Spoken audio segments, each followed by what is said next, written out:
Hi weavers, good morning. Welcome to our channel Punarvika world. ఇవాళ పొలి పాడ్యమి అండి. పొలి పాడ్యమి మనకు మార్గశిర మాసంలో వస్తుందండి. అండ్ మనకు కార్తీక మాసంలో అమావాస్య అయిపోయిన నెక్స్ట్ డే అనమాట. సో దీన్నే పొలి పాడ్యమి అని అంటారు.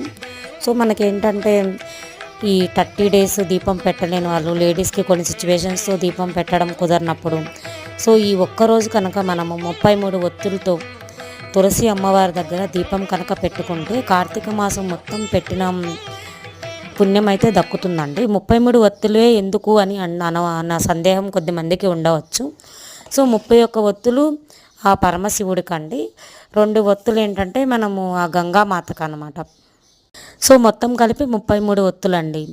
మీకు వీడియో క్లిప్లో కనిపిస్తుంది కదండి. ఒక ప్లేట్లో వాటర్ తీసుకోవాలి. ఈ వాటర్ని మనం గంగాదేవిగా భావించాలన్నమాట. సో దీంట్లో